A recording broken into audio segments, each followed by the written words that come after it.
Friends, news channel देख रहे आप सभी दर्शकों का बहुत बहुत स्वागत है। मैं हूं रमनदीप कौर। इस वक्त की बड़ी खबर आ रही है प्रयागराज से। क्या है पूरा मामला, देखने के लिए बने रहिए हमारे साथ। संगम नगरी प्रयागराज की बहरिया पुलिस व गंगा पार की एसओजी को मिली बड़ी कामयाबी। 48 घंटे के अंदर लूट की घटना का किया खुलासा।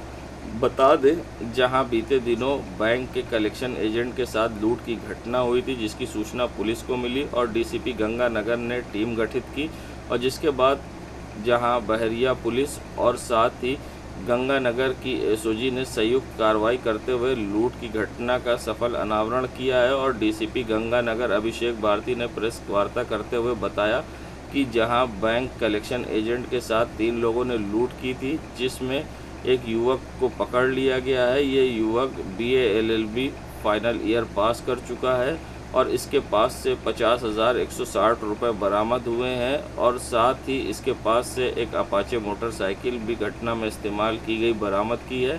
वहीं इसके अन्य 2 साथियों की पुलिस अभी तलाश कर रही। जल्द ही पुलिस उन्हें भी गिरफ्तार करके सलाखों के पीछे भेजेगी। और ऐसे में क्या कुछ कहना था डीसीपी गंगानगर अभिषेक भारती का इस पूरे मामले पर, आइए दिखाते हैं।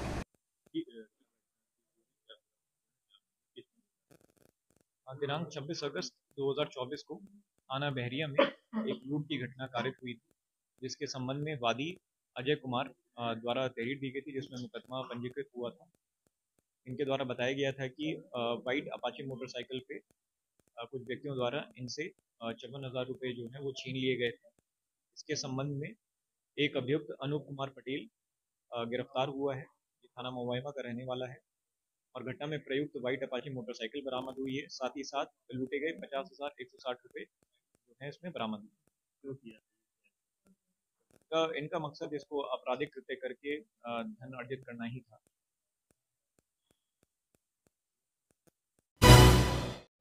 जनवरी में 2025 को आयोजित होने वाले महाकुंभ में स्वच्छ और पर्याप्त गंगा जल की मांग को लेकर दाखिल जनहित याचिका पर सुनवाई हुई।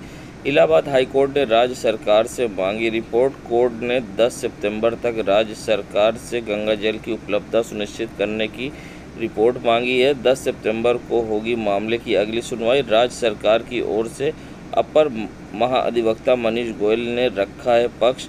अपर महाअधिवक्ता ने कहा कि पब्लिसिटी के लिए ये याचिका दाखिल की गई है। कोर्ट ने जनहित याचिका को गंभीरता से लेते हुए कहा है कि स्वच्छ जल की ही मांग की गई है, इसलिए सरकार बताए कि महाकुंभ में आने वाले श्रद्धालु साधु संतों और भक्तों को स्वच्छ पर्याप्त जल उपलब्ध कराने के लिए क्या क्या योजना है। इलाहाबाद हाईकोर्ट में दाखिल जनहित याचिका में गंगा भक्तों और संतों के लिए अविरल और निर्मल गंगा जल की मांग की गई है। दलील दी गई है कि समुद्र मंथन के बाद अमृत की बूंदें गिरने से हर 12 वर्ष पर प्रयागराज में महाकुंभ आयोजन किया जाता है। इसमें देश विदेश से बड़ी संख्या में गंगा भक्त और साधु संत प्रयागराज आते हैं। कहा गया है कि महाकुंभ में आयोजन को लेकर बजट स्वीकृत हुआ है, लेकिन गंगा भक्तों और श्रद्धालुओं के लिए अब तक गंगा जल उपलब्धता पर कोई निर्णय नहीं लिया गया है। जनहित याचिका में महाकुंभ में स्नान व पूजन के लिए पर्याप्त और स्वच्छ गंगा जल की मांग की गई है। ये भी मांग की गई है कि कानपुर से चल रही टेनरियों को बंद किया जाए। बांधों के प्रति गंगा में 4,000 क्यूसेक्स पानी छोड़े जाए। गंगा और यमुना में प्रवाहित हो रहे नालों को तत्काल बंद किए जाएं। गंगा और यमुना किनारे उच्चतम बाढ़ बिंदु के 500 मीटर तक किसी प्रकार का निर्माण पर रोक लगे। सीवरेज ट्रीटमेंट प्लांट संचालन सुचारू रूप से किए जाने की मांग की गई है। बगैर शोधन के गंगा और यमुना में गिरे नालों को तत्काल बंद किए जाने की मांग की गई। जनहित याचिका में कहा गया गंगा के प्रदूषण को लेकर साधु संत निराशा और परेशान है, क्योंकि गंगा नदी पर्याप्त जल की कमी है। वहीं प्रदूषित होने के कारण गंगा का पानी नहाने व पीने के योग्य नहीं है। और जनहित याचिका में उत्तर प्रदेश शासन के एक पूर्ण प्लान संबंध दाखिल करने की मांग की गई है।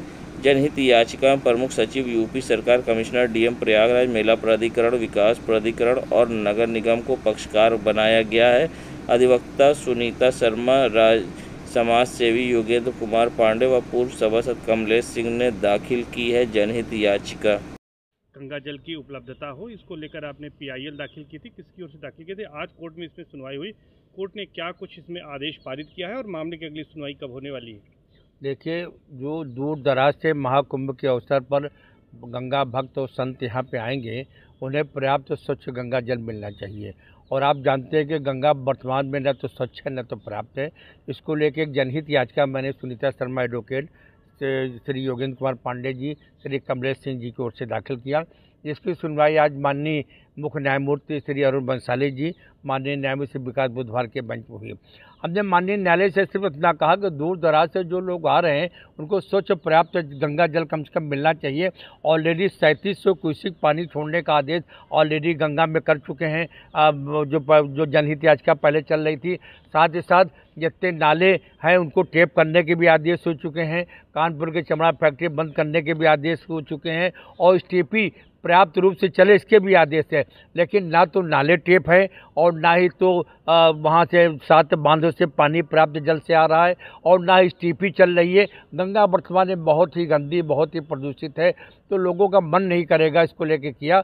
और माननीय उच्च न्यायालय के समक्ष additional advocate general Shri Manish Goyal साहब ने ये कहा कि नहीं साहब, ये पब्लिसिटी के लिए क्या दुनिया भर की बात करने लगे।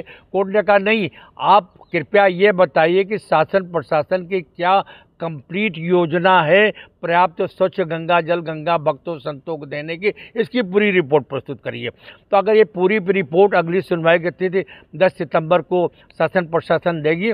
अगर ये सारी रिपोर्ट देते हैं तो जब तक ये कानपुर के चमड़ा फैक्ट्री को बंद नहीं करेंगे, नाले जो 76 नाले गंगा में जो जमुना में गिर रहे हैं उसको टेप नहीं करेंगे, इस टीपी का पानी से जो ठीक से संचालन नहीं करेंगे और पर्याप्त गंगा जल नरोरा से छोड़ेंगे नहीं, तब तक ये संभव नहीं है कि स्वच्छ पर्याप्त गंगा जल आज गंगा भक्तों संतों को दे दे। ये जो शासन प्रशासन जो दावा करते हैं कि हमने इतने नाले टेप कर दिए, इतने नाले टेप कर दिए, ये सब कागजों पर टेप है। वास्तविकता मैं आपको बता, एक भी नाले टेप नहीं, सारे गंगा पानी जा रहा है। इस टीपी कभी चलती ही नहीं है और पानी वहाँ आता है। आप देखें गंगा का जो पाट आप जाकर देखें तो वहाँ कितना सूखा रहता है, खासतौर से माघ मेले में और कुंभ मेले में। तो मैं चाहूँगा कि अगर ये होता है तो निश्चित ही गंगा भक्तों को स्वच्छ प्राप्त गंगा जल उपलब्ध होगा। मैं विजय चंद्र श्रीवास्तव, एडवोकेट, हाईकोर्ट इलाहाबाद। संगम नगरी प्रयागराज में गंगा यमुना का जलस्तर एक बार फिर तेजी से बढ़ने लगा है, जिससे घाट के लोगों के आसपास दुकान लगाने वालों को परेशानी का सामना करना पड़ रहा है। जो घाट के आसपास दुकान लगाते थे, हनुमान मंदिर के आसपास लगाते थे, अब उन्हें मंदिर के पीछे जाकर दुकान लगाना पड़ रहा है। ऐसे में फिर से गंगा यमुना के बढ़ते जल स्तर ने लोगों की मुश्किलें बढ़ा दी है। और क्या कुछ कहना था जल स्तर के बढ़ने को लेकर, यहाँ के लोगों का किस तरह से समस्या हो रही है और क्या कुछ कहा है, आइए दिखाते हैं आपको। फिर पानी यहाँ बाढ़ आया, हम लोग दुकान उधर लगाते हैं, हमारी दुकान हुई पहलवान स्टूडेंट, उसके सामने दुकान लगाते हैं। अब हनुमान मंदिर के बगल में दुकान लगाए, दुकान आगे आ गई है, पानी की बाढ़ बहुत संभावना बहुत तेज है। दरियाबाद के इमाम बाड़ा जद्दन मीर साहब से गमजदा माहौल में करबला के 72 शहीदों के ताबूत झूला हज़रत अली असगर मछली शहर का 40 फीट ऊंचा विशाल पंजे और सफ़ेद फोरेरा का आलम जुलजना व अलमारी निकाली गई। अंजुमन खुद्दाम मौज़नुमा के अध्यक्ष व आयोजक एडवोकेट रज़ा हसनैन, उपाध्यक्ष सैयद आज़ादार हुसैन की देखरेख में मौलाना सैयद इंतज़ार आबदी ने एक एक शहीदों को विस्तार से परिचय सुनाया। फिर सिलसिलेवार ताबूत काले पंडाल से निकालकर लोगों को ज़ियारत को लिए लाए गए। नजीब इलाहाबादी के संचालन में मातमी अंजुमनों ने एक के बाद एक तरतीब से नोहा खानी की। अंजुमन सह मीडिया डायरेक्टर सैयद मोहम्मद अस्करी के अनुसार मास्टर गजनफर अली ने ऊँट पर बैठकर मुनादी की तो महमूदाबाद स्टेट के अंजुमन हैदरी ने दफन शोधाए करबला की दर्दंगेज़ मशक़ कशी की। अंजुमन सज्जादिया, अंजुमन सिद्दीक जहरा करारी, कौशामी मसूर नोहा खान, हमूद रिजवी, अंजुमन असगरिया कदीम मंजनपुरी, अंजुमन अब्बासिया दांदूपुर, अंजुमन अब्बासिया बांदा के साथ साथ अंजुमन गुंचाए काश्मिया अपने परचम को लेकर बाहर मैदान तक लाई। वहां 4,500 सदस्यों के साथ दरियाबाद कब्रिस्तान पहुंचकर दफन शौदाए करबला का दर्द मंजर में शामिल हुए। देश दुनिया की खबरों के लिए world media times news channel को सब्सक्राइब करें।